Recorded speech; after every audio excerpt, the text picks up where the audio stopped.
Live TV, सच सबसे आगे। दोस्तों, स्वागत है आपका द लाइव टीवी में। मैं अब्बास हफीज हूँ। मन बहुत विचलित है, बहुत परेशान है और समझ नहीं आ रहा आपको कैसे बताऊं। एक ऐसी घटना घटी है हरियाणा के अंदर जिससे अमेरिका तक में भारत की बदनामी है। अमेरिका तक में उस गांव के चर्चे हैं। हरेवली गांव है नाम उस गांव का, जो सोनीपत जिले में है। कैसे इस्लामोफोबिया का शिकार उसको गोदी मीडिया ने बनाया, आपका दिल दहल जाएगा वहां जो घटना हुई उसको सुनकर। लेकिन उससे पहले मेरी एक आपसे अपील है कि अगर आपने हमारे चैनल को सब्सक्राइब नहीं किया है तो चैनल को सब्सक्राइब कीजिए, बेल आइकन दबाइए ताकि कोई भी ऐसी खबर आपसे मिस नहीं हो। हरेवली में क्या हुआ है ऐसा जिसकी चर्चा अमेरिका तक पहुंची है और हम सब के लिए शर्म की बात है। हरेवली गांव छोटा गांव है, 3000 लोगों की आबादी वाला गांव है। इसके अंदर 60 मुसलमान रहते हैं, मतलब 12 मुस्लिम परिवार रहते हैं। इतने ही लगभग दलित रहते हैं और बाकी जो है बहुसंख्यक इसमें जाट हैं हरेवली गांव में और ब्राह्मण समाज के लोग हैं। गांव सुकून से रहता था, गांव के अंदर कोई प्रॉब्लम नहीं थी, कोई परेशानी नहीं थी। जो मुस्लिम परिवार हैं, 12 मुस्लिम परिवार, 60 लोग, ये वहाँ के हिंदू परिवार के लोगों के घरों में काम करते हैं और उनकी फसलों को देखते हैं, उनके खेतों को देखते हैं। 5 अप्रैल को जिस तरह से रिपोर्टिंग का गोदी मीडिया की शिकार हो गया ये गांव, उसने इस गांव में हमेशा हमेशा के लिए एक दरार पैदा कर दी। और दरार ऐसी पैदा की जिससे आप सबका हमारा सर शर्म से झुक जाएगा कि ये कैसा मुमकिन है, आज भी भारत में क्या ऐसा हो सकता है। खबर क्या है?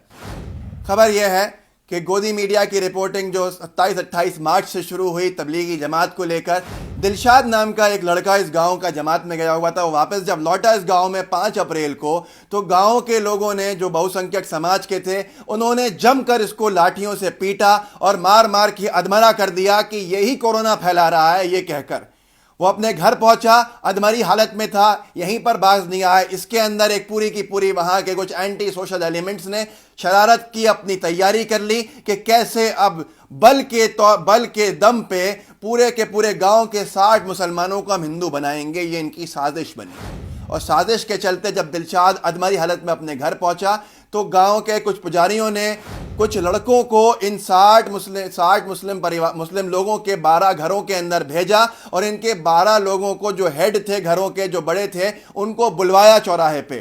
5 अप्रैल को ही लॉकडाउन के दौरान इनको बुलवाया और बुलवा कर चौराहे के ऊपर बेरहमी से पीटा, गालियां दी, पीटा, बांध के मारा और ये कहा कि वो अब मुसलमान नहीं रहेंगे।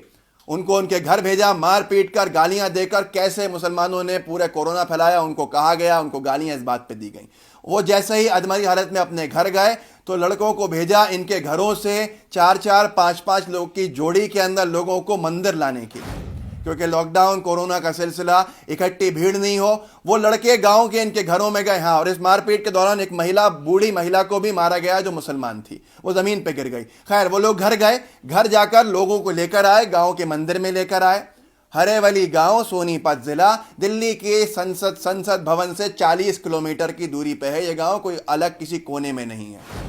वो लोग लेकर आए 5-5 के झुंड के अंदर, जबरदस्ती खींचकर उन मुसलमानों को, गरीबों को, जिनको बेरहमी से पीटा गया था, मंदिर के अंदर माथा टिकवाया गया। 2 बूंदें गौमूत्र की दी गई और उनसे कहा इसको पियो, और इसको पीने के बाद जबरदस्ती पिलाया गया और ये कहा कि शुद्धिकरण हो गया तुम्हारा, अब से तुम हिंदू हो, तुम मुसलमान नहीं रहोगे अगर इस गांव में रहना है। नहीं तो ये सब 60 लोगों को इन्होंने ऐसा करके शुद्धिकरण करके दिखाया और ये कहा कि तुम्हारा जो 5 एकड़ के अंदर कब्रिस्तान है, अब उसको गौशाला के अंदर परिवर्तित किया जाएगा और तुम लोग अब यहाँ के शमशान घाट के अंदर अपने जो भी तुम्हारा मरेगा उसकी लाश को जलाओगे, दफनाओगे नहीं। अगर ऐसे रहना है तो रहोगे इस गांव के अंदर, नहीं तो हम तुम्हें धक्के मार के इस गांव से बाहर निकाल देंगे और आज से तुम हिंदू हो।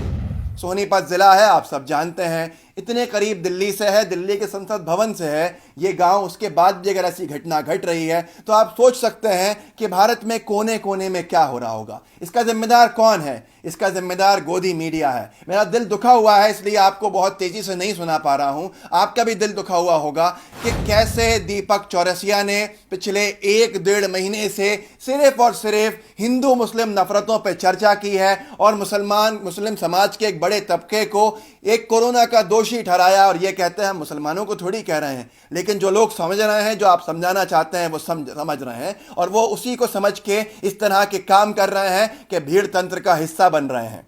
ये दीपक चौरसिया का चेहरा है। और अगर आप खोल के देख लें पिछले 2 महीने 1.5 महीने के डिबेट्स इनके सिर्फ हिंदू मुस्लिम हिंदू मुस्लिम हिंदू मुस्लिम, कैसे मुस्लिम समाज के एक वर्ग ने ये कर दिया, थूक दिया, ये किया वो किया, लोग नफरतों का शिकार हो गए। सुधीर चौधरी को आपको मालूम है, सुधीर चौधरी तो एक पूरा का पूरा जिहाद का चार्ट लेके बैठ गए थे, जिसके बाद में उन्होंने ये कहा था कि आखिर क्यों हैं ऐसे लोग, ये क्या कर रहे हैं। और आज सुधीर चौधरी खुद उससे बड़ी मात्रा के अंदर उनके ऑफिस में कोरोना पॉजिटिव पाए गए हैं। और आपको मालूम है सुधीर चौधरी ना शो बंद कर रहा है, ना क्वारंटीन में जा रहा है और ना ही खुद का कोरोना टेस्ट करा रहा है, जबकि लोगों का कहना है कि ये भी कोरोना पॉजिटिव हैं।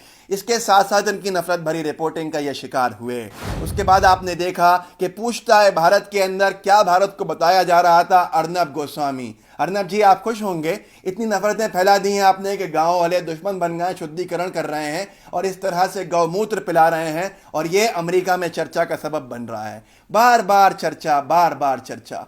तो आपको मालूम है कि अमीश देवगन जैसे पत्रकारों ने भी अपने पूरे आर पार के डिबेट्स के अंदर सिर्फ और सिर्फ इसी हिंदू मुस्लिम पे चर्चा की। आज उसका परिणाम क्या हुआ, गोदी मीडिया, बधाई हो आपको कि लोग एक दूसरे के दुश्मन बन गए हैं। जो भारत एकता भाईचारे के लिए जाना जाता था, ये हरेवली गांव के लोग पाकिस्तान नहीं गए थे आज़ादी के वक्त। इन्होंने कहा, हमारे पुरखों ने कहा हम तो यहीं रहेंगे हिंदुओं के बीच में, हम नहीं जाते पाकिस्तान। इनके पुरखों की आत्मा पे क्या बीत रही होगी, इनके शरीर इनके दिमाग पे क्या बीत रही होगी, जिनको आज इस सब का सामना करना पड़ा। उनकी महिलाओं को पीटा गया।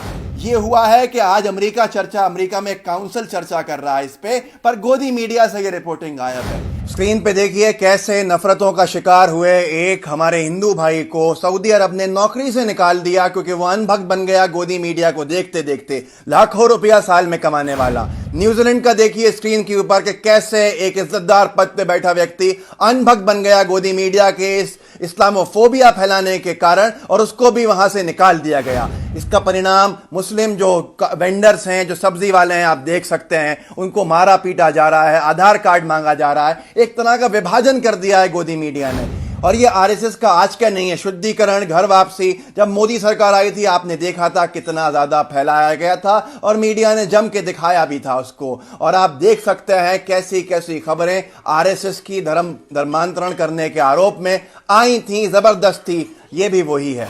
मैं भी इससे आगे इस पे चर्चा नहीं कर सकता, मेरे अंदर भी हिम्मत इतनी नहीं है, मेरा भी दिल दुखा हुआ है। अगर आपको लगता है ये गलत है तो आवाज उठाइए।